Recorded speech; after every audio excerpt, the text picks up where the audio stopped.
आज हम बहुपद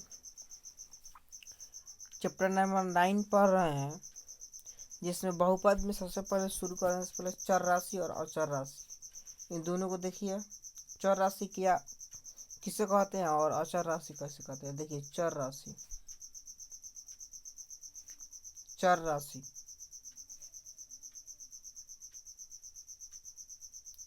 चर राशि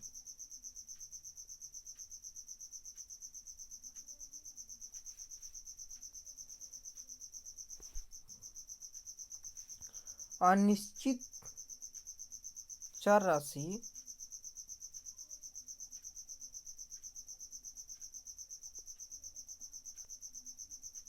चर राशि अनिश्चित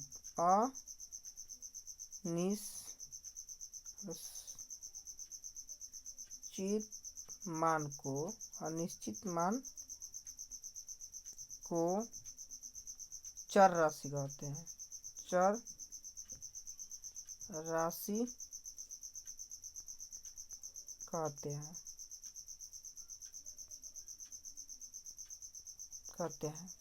या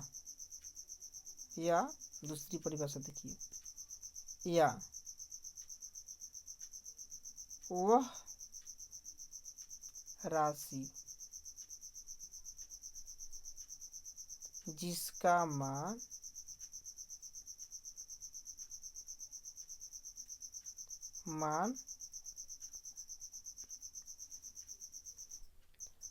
मालूम न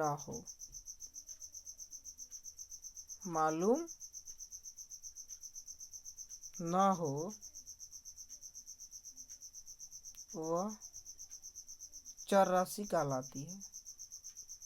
चर राशि कहलाती है।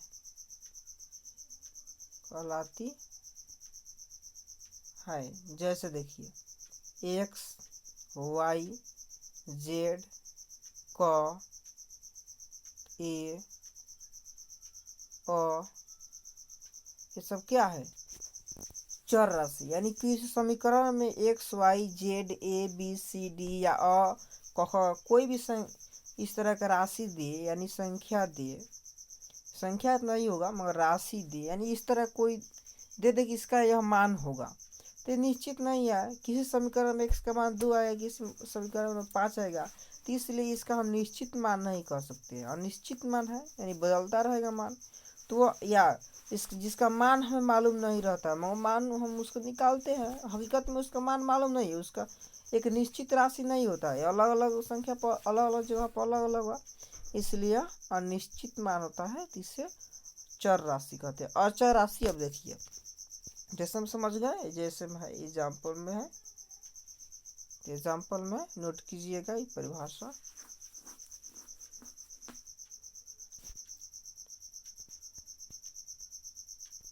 देखिए, अचर राशि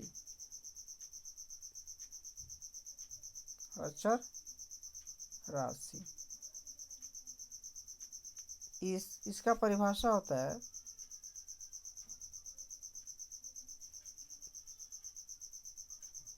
देखिए, अचर राशि वह, इसको लिख दीजिए, निश्चित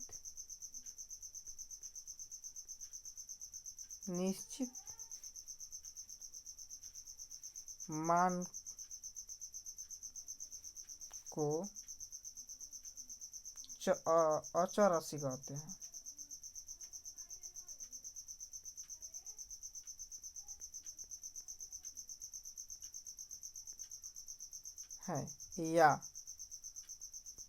या वह मान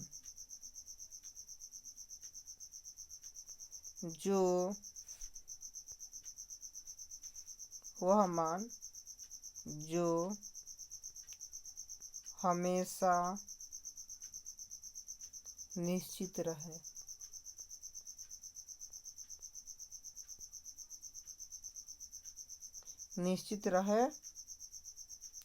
अचर राशि कहलाता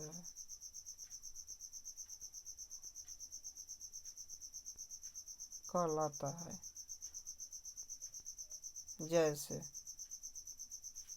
जैसे में देखिए, जैसे में 2 5 10 8 10 9 8 7 100 सबका है अचर राशि है, यानी अचर, इसका मान हमेशा जो है वही रहेगा, इसका मान अचर है।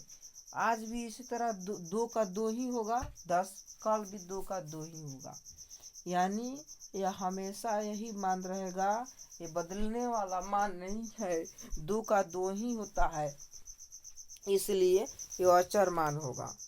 यानी अचर राशि जो जिसका मान अचर है, यानी वह चीज जो बदलते नहीं, तो इसका मान बदलता नहीं है। कल भी था 8 तो 8 ही था, आज भी 8 है, आने वाला भी समय में भी 8 है, इससे पढ़ा जाएगा। अब मान लीजिए 8 है तो 8 ही पढ़ा जाएगा कभी भी, तो इसलिए जो भी संख्या होता है उसका मान जो होता है वह सभी अचर राशि कहलाता है। अब हम सिलेबस पर चलते हैं।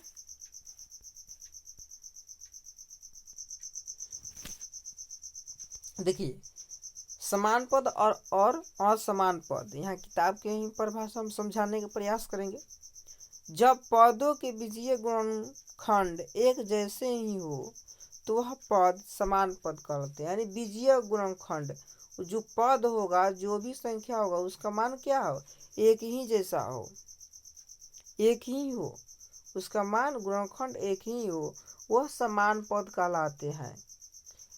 जब पदों के बीजीय गुणनखंड भिन्न भिन्न हो, यानी अलग अलग हो, तो असमान पद कहलाते हैं। जैसे देखिए, हाय देखिए 2xy 3x minus 3x plus 5xy और माइनस 4, तो है देखिए यहाँ पर xy एक जैसा है, तो यह है समान पद, मगर यहाँ पर है अलग, यहाँ पर तो दोनों क्या होगा, असमान पद। यहाँ पर 2xy और 5 को देखिए, 2xy के गुणनफल 2 और x और y है, यहाँ 5xy के गुणनखंड में 5xy है, तो इस प्रकार इन बीजीय गुणनखंड एक ही है, अतः और इसलिए समान पद है। इसके विपरीत पद 2xy और 3x माइनस 3x भिन्न भिन्न बीजीय गुणनखंड है, तो यह असमान पद है। इसी प्रकार अब 2xy और 4 असमान पद है, 3xy और माइनस 3x और 4 क्या है, असमान पद है। यानी जो भी गुणनखंड में xy हो, उसका घात एक जैसा हो, जो भी है एक जैसा दिखाई दे, उसका मान अगर संख्या मान 5 6 4 10 इस तरह का जो संख्या मान है वो अलग अलग रहे, उससे कोई मतलब नहीं। और एक्स वाई जेड जो भी अचर राशि वो समान होनी चाहिए, तो वह समान पद कहलाती है। असमान पद जो समान नहीं है वह असमान पद कहलाती है। जैसे देखिए, अब देखिए समान पद, यहाँ पर 2x के जैसे क्या होगा, x भी हो सकता है, या 5x भी हो सकता है, या 10x भी हो सकता है। अब मान लीजिए 3x स्क्वायर कहेगा समान पद, तो समान पद होगा 2s स्क्वायर 5s स्क्वायर। यहाँ पर कोई भी संख्या उसका मतलब नहीं, एक्स स्क्वायर को हमको देखना है कि यह समान है कि नहीं, तो समान है इसलिए समान पद कहलाएंगे। असमान पद देखिए 2x आया तो यहाँ पर y हो गया, तो अलग अलग हो गया। यहाँ पर s स्क्वायर आता है, यहाँ पर y 1 हो जाएगा। तो इस तरह अलग अलग जो भी हो वह क्या होगा, असमान पद होंगे। तो असमान पद अब समझ गए। अब देखिए व्यंजन के प्रकार, अब यहाँ पर है व्यंजक का प्रकार। एक पदी व्यंजक, वैसे व्यंजक जिसमें केवल एक चर पद हो, तो एक पदी व्यंजक कहलाते हैं। जैसे एक ही पद होगा, जैसे देखिए यहाँ पर 9x यह एक पद होगा, प्लस माइनस जोड़ घटाव इसमें नहीं होगा, सिर्फ एक ही पद होगा। जैसे देखिए 3s स्क्वायर y 8xy, इसमें प्लस माइनस नहीं है, सिर्फ 8 भी एक पद ही है, 0 भी एक पद ही है। हाँ देखिए 3 × x + y ये क्या होगा, एक पद ही होगा। आदि। द्विपदी व्यंजक, द्विपदी व्यंजक वैसा व्यंजक जिसमें केवल दो पद हो, दो पद होते हैं द्विपदी व्यंजक कहलाते हैं। जैसे देखिए यहाँ पे 3x + 2y जुड़ा है, दो पद को जोड़ दिए दो पदी। इसमें देखिए s² - 9 दो पद है, दो पद को घटाया गया है। a² + ab ये दो है, तो इसमें दो को जोड़ा गया है। तो इस तरह के क्या होगा, दो पद होगा, यानी यह एक पद, यह एक पद, यह यहाँ पर सभी एक पद को जोड़ा गया है। एक पदी को अगर जोड़ देते हैं, घटा देते हैं, तो इस तरह दो पदी व्यंजक बन जाते हैं। आज देखिए इसके नेक्स्ट वाला है त्रिपदी। वैसे व्यंजक जिसमें केवल तीन पद होते हैं त्रिपदी व्यंजक कहलाते हैं। जैसे देखिए 9s² - 3x + 2 यहाँ पर तीन पद है, एक पद, दो पद, तीन पद, तो त्रिपदी हो गया। यहाँ पर देखिए s² x + y + z, तो यहाँ पर तीन है, x y और z, एक दो तीन है, तो यह त्रिपद व्यंजक होगा। अब देखिए बहुपदी व्यंजक, तो समानतः वह ऐसा व्यंजक जिसमें एक या एक से अधिक पद होते हैं बहुपदी व्यंजक कहलाते। यानी तीन से ज़्यादा हो जाएगा तो उसे क्या कहेंगे, यहाँ पर जेड है तो यहाँ पर कोई दे दे, वाई दे दे, एक्स वाई जेड, तो यहाँ पर मान लो ए दे दे, तो यहाँ पर क्या होगा, ये बहुपदी व्यंजक होगा। यानी तीन से ज़्यादा व्यंजक हुआ तो उसे बहुपदी व्यंजक हम कहेंगे। अब प्रश्न नेक्स्ट देखते हैं। यहाँ पर देखिए उदाहरण दिया है, इसे थोड़ा समझने का प्रयास करेंगे। और देखिए कारण सहित बताइए कि पदों के निम्नलिखित युग्म के कौन कौन सी समान पद है और कौन कौन सी असमान पद है। देखिए यहाँ पर समान पद, तो इसका किया पद पहले लिख दिया है, उसके बाद गुणनखंड किया, उसके बीजीय गुणनखंड के बारे में लिखा है, भिन्न है का अलग है, एक जैसा है का अलग अलग है। उसके बाद का समान है का समान है, कारण भी दिया है। देखिए क्यों, देखिए पहला प्रश्न है 3ab और 2b, 3ab और 3b, तो यहाँ पर 3ab, यहाँ पर तो ए खत्म है, ए यहाँ पर बी भी है मगर ए नहीं है, इसलिए भिन्न भिन्न है, यानी अलग अलग है। क्या है, अलग अलग है। असमान पद हो गए, यानी अगर ए या नीचे वाला में भी ए होता तो समान पद होता। यहाँ पर चर ये दूसरे पद में नहीं है, दूसरे पद में नहीं है, ये सही बात है। देखिए 2 नंबर प्रश्न दिया 3a और -21b, तो यहाँ पर 3a, तो 3 गुने a और एक -21 गुने b, तो भिन्न भिन्न में ए भी दोनों का है, अलग अलग है, एक जैसा नहीं है।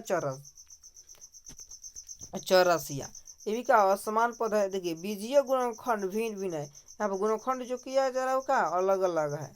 अब देखिए 17a, नेक्स्ट प्रश्न का है 17a - 6a, तो 17a और -6a गुना किया गया, तो यहाँ देखिए ए एक से माना गया, तो क्या होगा, समान पद हो गया, समान है, एक जैसा है, ये भी समान पद होंगे। अब देखिए दोनों बीजीय गुणनखंड समान है, यहाँ पर गुणनखंड जो गुना किया गया 4a में तो समान है, यानी और चर राशियाँ समान है।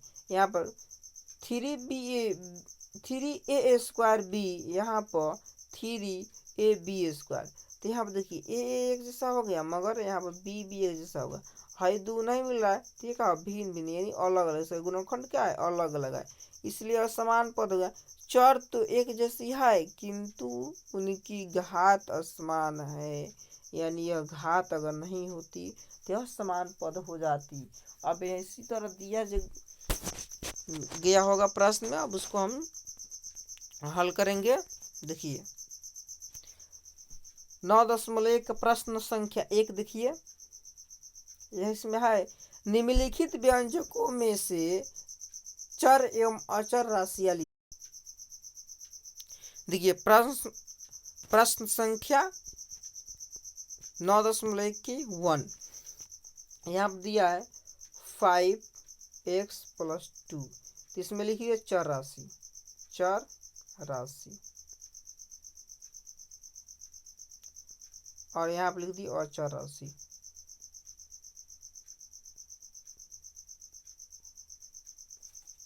यहाँ पर चर राशि देखिए, चर राशि क्या कहेंगे, यानी एक्स कौन सा है, चर राशि। यहाँ पर अचर राशि 5, 2। इसी तरह देखिए दूसरा प्रश्न क्या है, जो अचर राशि यानी ए और बी क्या है, अचर राशि, चर राशि, चर राशि, अचर राशि 2 और 1। इसी तरह इसमें नेक्स्ट में देखिए एक्स स्क्वायर वाई क्या है, चर राशि, और यहाँ पे भी एक्स है तो एक्स चर राशि। अब 2 - 1 + 2 क्या है, और चर राशि होगी। इसी तरह आप सभी प्रश्नों को लिख दीजिएगा। यहाँ पे एम है, एन है, और उसके बाद जो है उसको उस तरह का लिख दीजिएगा, क्या अचर राशि है। नेक्स्ट प्रश्न है, प्रश्न का निम्नलिखित व्यंजकों के पदों को पहचानिए, जो भी दिया उसको पद पहचानना है। देखिए यहाँ पर प्रश्न है एक्स स्क्वायर + 2x + 1, इसको गिनेंगे, या एक पद, दो पद या तीन पद, यानी कौन सा त्रिपदी व्यंजक, तीन पदी व्यंजक। इसी तरह देखिए नेक्स्ट है 8a² + 11ab - 2b² है, तो एक पद, दो पद, तीन पद, यानी त्रिपदी व्यंजक ये भी होगा। नेक्स्ट है 9p² - 4q, तो एक पद या दो पदी हो गया, द्विपदी व्यंजक। नेक्स्ट है यहाँ पर एक और दो, तो द्विपदी व्यंजक, यहाँ भी है एक और दो, तो द्विपदी व्यंजक। अब कहता है उपयुक्त प्रश्नों में दिए गए सभी व्यंजकों के पदों का गुणनखंड पेड़ आरेख विधि से प्राप्त करें, और प्रत्येक स्थिति में ये भी बताइए कि व्यंजक का निर्माण कैसे किया गया है। पेड़ आरेख दे बनाना है, तो देखिए अब इसके बाद हल करते हैं।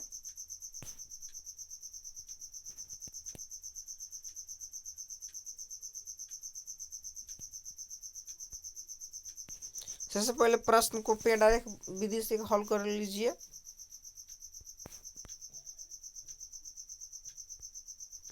देखिए हल कीजिए, तो यहाँ पर हम लिखेंगे जो प्रश्न दिया है अचर, तो x² + 2x + 1, इसको समझ लीजिए। सबसे पहले यहाँ पर तोड़िए, यहाँ पर लिखेंगे x को, स्क्वायर है तो स्क्वायर, पुनः यहाँ पर प्लस है तो प्लस, 2x तो 2x,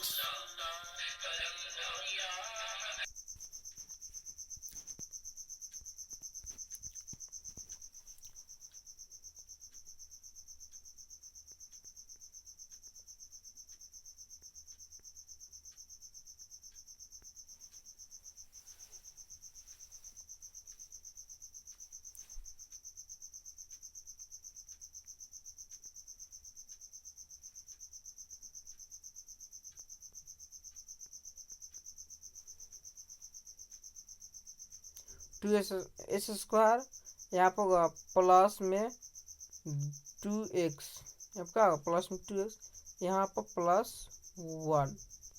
अब देखिए यहाँ पे इसको भी तोड़ सकते हैं, यहाँ पे x × x किया गया, यहाँ पर होगा 2 × x, होगा कि नहीं, यहाँ पर होगा +1 तो 1। अब देखिए इसको हल करने के सबसे पहले नीचा चलेंगे, तो सबसे नीचा यह दोनों है। देखिए इसमें क्या किए, इसमें लिखना है, अब देखिए इसको वर्ण किस तरह करना है, यानी लिखना किस तरह बना है। इसमें लिखना है x में x से गुना करके, तथा पुनः 2 में x से गुना करके जोड़ा गया है, और इन दोनों में 1 को जोड़ दिया गया। इस प्रकार 2x² + 2x + 1 प्राप्त होता है, व्यंजक इतना प्राप्त होता है। या देखिए x में x से गुना करके 2x प्राप्त होता है, पुनः 2 में x से गुना करके 2x प्राप्त होता है। तो अब लिखिए एस स्क्वायर को 2x में जोड़ा गया है और पुनः इस 2x स्क्वायर प्लस 2x को 1 जोड़ा गया है। इस प्रकार S square plus 2x plus 1 हमें व्यंजक प्राप्त होता है। नेक्स्ट प्रश्न किसी तरह हल कीजिएगा, सब आसान प्रश्न है।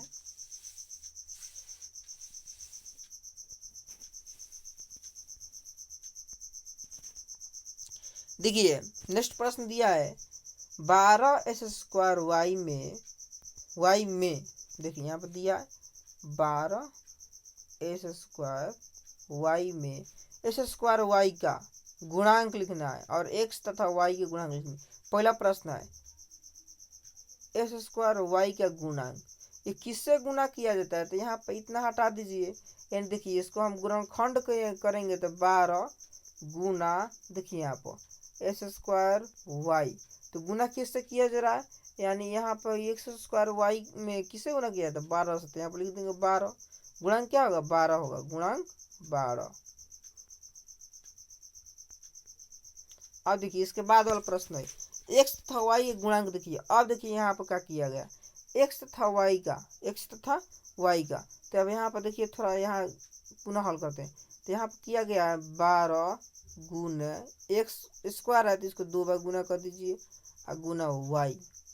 अब थोड़ा प्रश्न में देखिए थोड़ा दे, अब पहला में 2 नंबर का x का गुणांक लिखना है, यानी x का गुणांक लिखना है। तो इसमें से देखिए एक से हटा दीजिए, x का गुणांक एक x का। अब 12x और y, तो 12xy इतना से गुना हो रहा है। इसमें कितना से गुना गया? इसमें भी गुना हो रहा है, इससे भी हो रहा है, इससे हो रहा है, तो सभी को लिख दिए। अब देखिए करा y का गुणांक, तो y का गुणांक देखिए y गुणांक, तो y हटा दीजिए x गुना x गुना 12, यानी यहाँ से y हटा देंगे तो क्या बचेगा? 12x स्क्वायर, तो 12s स्क्वायर क्या होगा? यह आंसर होगा, ये इसका आंसर होगा, ये आंसर होगा, ये आंसर होगा। नेक्स्ट प्रश्न देखते हैं।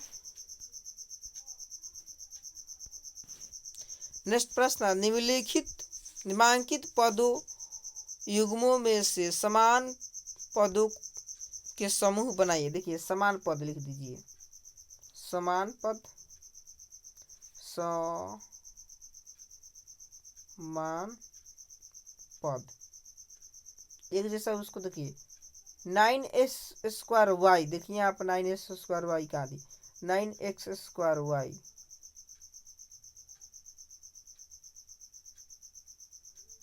कोई नहीं है। 8sy स्क्वायर, तो 8xy स्क्वायर, इसमें नहीं है। 3ab, तो ab कहाँ है? सबसे देखिए ab, सिर्फ ab, तो यहाँ पे भी ab। देखिए ये कौन सा होगा? 3ab आई 8ab। अब देखिए यहाँ पर और ab है, ba है, ba भी हो जाएगा, ba या ab, तो यहाँ पर देगा -7ab हो गया। अब देखिए ab स्क्वायर दिया, कहीं ab स्क्वायर नहीं दिया है। 4b स्क्वायर नहीं है। यहाँ पर 7a देखिए कहीं है, यहाँ पे देखिए 7a -2a, तो यहाँ पर हो जाएगा 7a, यहाँ पर -2a। इस तरह देखिए 7 1 2, देखिए 7 2 -2 -1 और 8 हो जाएगा, समान है एक जैसा है। अब देखिए -11 11 स्क्वायर होगा, तो होगा नहीं, सिर्फ a कहाँ है? तो a वाला तो लिख दिए हैं शायद, 7a, यहाँ पे a आ जाएगा, 11 है, ये हो गया a वाला। अब देखिए यहाँ बचा है a स्क्वायर -a स्क्वायर, तो यहाँ पर है नहीं है, इसमें भी नहीं है, नहीं है। यहाँ पर 2 लिखाया गया, वहाँ लिखाया गया, एक्स वाई वही गया। यहाँ पर 2xy माइनस 2xy देखिए, तो यहाँ पर है 2xy कामा माइनस 2xy हो गया, ये लिख दिए। अब यहाँ पर है x तो लिखा ये गया है कि नहीं लिखा है, नहीं लिखा है, इसके जैसा कोई नहीं है। यहाँ पर 3 के जैसा 8 है, तो यहाँ पर जगह 3x और 8x एक समान होगा, ये एक जैसा है, ये एक जैसा है, ये समान पद है, ये समान पद है, ये तीनों एक जैसा, तीनों एक जैसा है।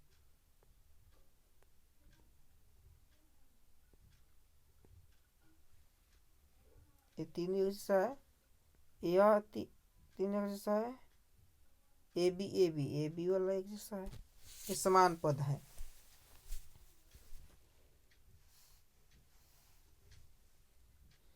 नेक्स्ट प्रश्न को देखते हैं। नेक्स्ट प्रश्न कहता है, नीचे दी गई स्थितियों में चारों अचारों और गणितीय संक्रियाओं का प्रयोग करते हुए बीजीय व्यंजक प्राप्त कीजिए। यह भी बताइए कि बना व्यंजक एक पदी है, द्विपदी है या त्रिपदी।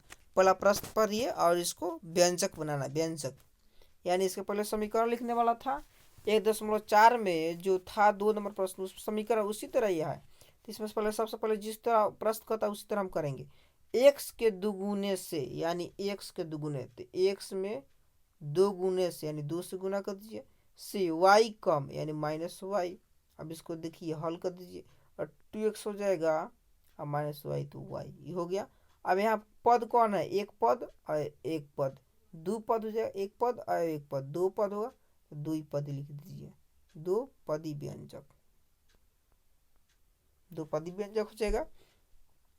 इस तरह बी नंबर प्रश्न देखिए, ए में स्वयं से गुना करके यानी ए में ए से गुना करके देखिए गुणा करके 3 घटाया गया है, 3 घटा दीजिए गया है, तथा फिर उसमें से ए का 3 गुना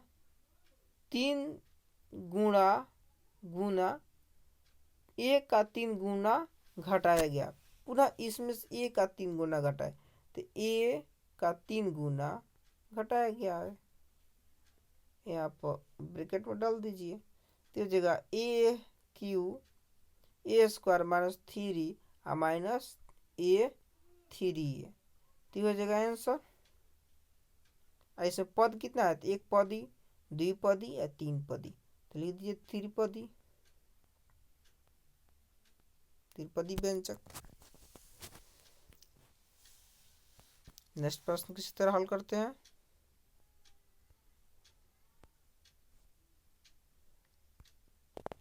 नेक्स्ट प्रश्न है, एम एवं एन के गुणनफल का 3 गुना, तो एम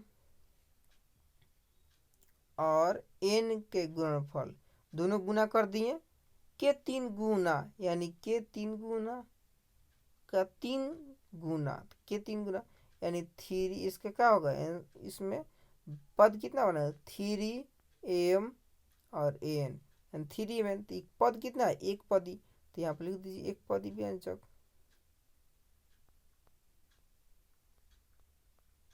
पदी व्यंजक।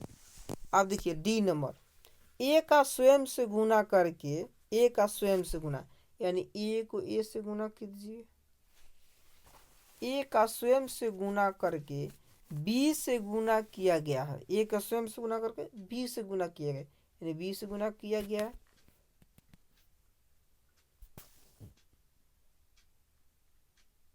बी से गुना किया गया और फिर उसमें ए का 7 गुना घटा कर यानी ए का 7 गुना घटा गया, तो घटाओ ए का 7 गुना, ये 7 गुने ए घटा कर उसमें 6 को जोड़ा गया यानी इसमें घटा दिया गया, उसके बाद 6 को जोड़ा गया यानी 6। तब इसको हल कर दीजिए, ए स्क्वायर प्लस बी माइनस 7 ए और प्लस बी, इसका राइट आंसर हो गया। तो एक एक पद, दो पद या तीन पद, तो कितना होगा त्रिपदी व्यंजक। अब देखिए ए स्क्वायर के तिगुने में, ए स्क्वायर के तिगुने में यानी ए स्क्वायर, तो ए स्क्वायर के तीन गुने यानी के तीन गुना कर दीजिए में ए का दो गुना, ए का दो गुना घटाया गया यानी ए का दो गुना यानी दो गुना घटाया गया, तो घटाओ का निशान। अब देखिए इसका आंसर होगा ए स्क्वायर, थ्री ए स्क्वायर माइनस टू ए घटा दिया गया, तो कितना पद है, एक पद और एक दो पद, तो दो पद ही व्यंजक हो जाएगा।